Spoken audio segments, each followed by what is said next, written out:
They may be done.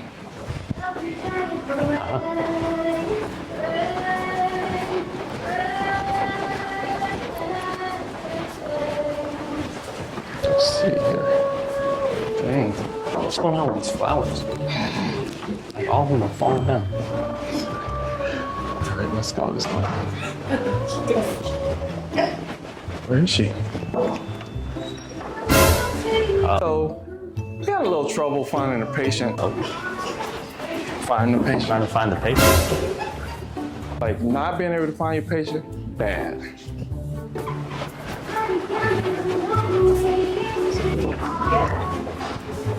Bingo. Found her. Hey there. Okay, so here, following up, 5 weeks post-op. So notice her waist-hip ratio. She's also, patients are always afraid of having fake-looking hips that are too big. So we try to create curves that are natural, but still sexy, but not overdone and looking fake either. So there she is. Let's spin around a little bit. Keep going all the way around. So very natural. She doesn't have what we call a BBL butt. I don't really like BBLs. So here we don't make BBLs, we make Georgia peaches. There's a difference. BBLs, they're too much, you know, they're all rude, disrespectful. They be like, rah, rah, rah, rah. You know, so we don't fool with BBLs. Instead, we make Georgia peaches. Georgia peaches are sexy, they're polite, they're nice. They walk down the street and they're just like nice, sexy, classy, and still fine. You know, some girls you can see and they look okay, they look pretty good, and their butt is big, and it kind of looks good, but at the same time, it kind of looks fake. And people don't realize what they're seeing, but they're like, looks like she had her butt done. But the goal is for you to wear clothes or no clothes and to not look like you had your butt done. Or at least that's our goal. How does it feel to look like that? It feels amazing. I love it. I'm so happy I got the Lipo 360 and the BBL, and I love my results. I have a natural butt, and I'm very excited. Have people noticed? People that know me have noticed that I'm a little thick now, and they can see it in my jeans. But if you don't know me, yeah, you would never know.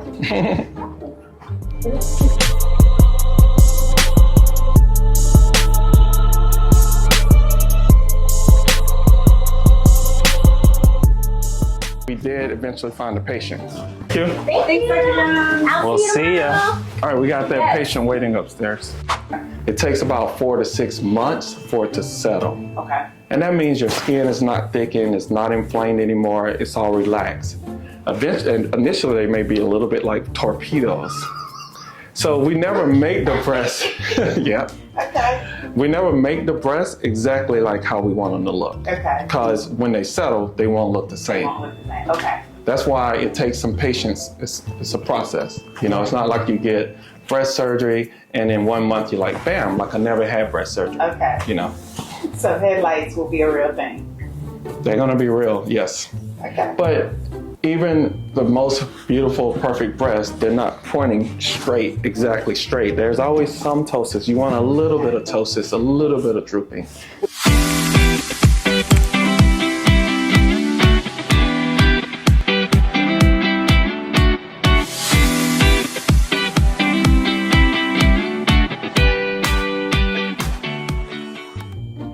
So that's then where it can go into boom. The tummy tuck is there. Now, you know how people are like, oh, you can exercise that away. You don't need a tummy tuck. They don't know what they're talking about. Correct. So now. Actually, you can, they partially do. You should always exercise. You should always eat healthy. And if you exercise and eat healthy, actually it will get smaller. Right. But most people are not gonna do that. And the other problem with that is that it doesn't address the loose skin. Correct. But even if you get surgery, you should exercise Absolutely. and eat well. So we'll be doing that. Will I have a tube down my throat? Mm-hmm. Oh, Lord. You'll be out. I know. Sometimes you can have a little soreness in your throat. Okay. Don't be nervous about that. There's other things to be nervous about over that. Okay.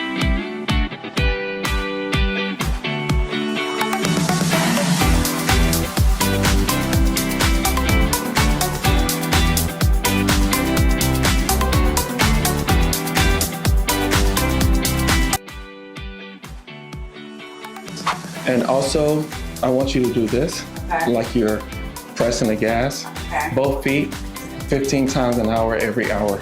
Okay. You don't have to wake up to do it, but when you're awake, I want you doing that. Okay.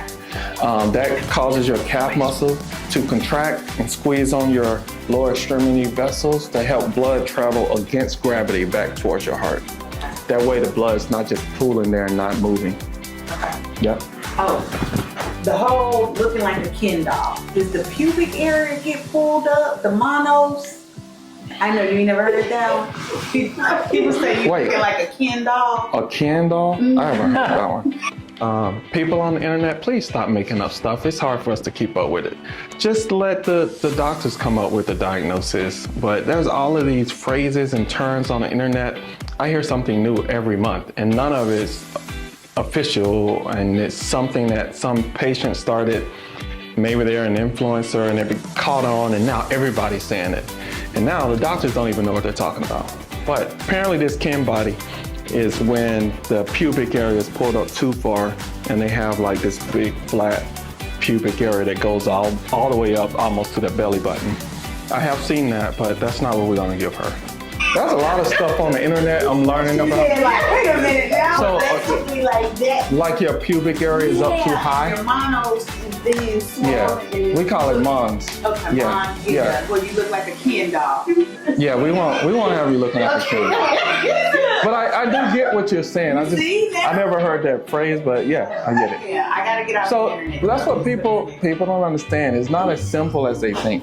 Like, I gotta get out the internet. so I had to pay yeah, that. stay away from the internet because there's a lot of Yeah, okay, well, yeah, we need Some of that the people down. are crazy. Yeah, don't look at that. yeah. But I mean, you don't need the internet. You got us. Touche, but it'd be like, hey, almost died. I did go to Tijuana, but hey. Number one complaint we get is back pain and soreness from the lipo. But that's not even bad. Like if lipo soreness is your worst, Comfortable, right? I mean, if yes, that's the worst thing, that's the number one complaint that we get. okay. Okay. Yep. Back pain and soreness. Okay. And I've had 2 C-sections, so I'm not even worried about the incision. Mm-hmm. Because You'll do great. I've done the whole, you don't realize how much you use your stomach muscles. Yeah. Okay. All right. Excited? Let's do it. Absolutely. Let's do it. So I just grabbed Brianna and just threw her in this role because my main assistant is out of the state right now. So he's gonna walk her through the setup. And we just kind of threw her in here. So let's check on her and see how she's doing. See? Yes. Like right here? Is the bed steady already? Is the who? I'm like, like, and you know how you don't want to ask somebody something more than once because they might get frustrated. We were both kind of getting frustrated because we were both trying to understand each other. There's a lot going on in there. The bed is steady? Yeah, the bed's sterile.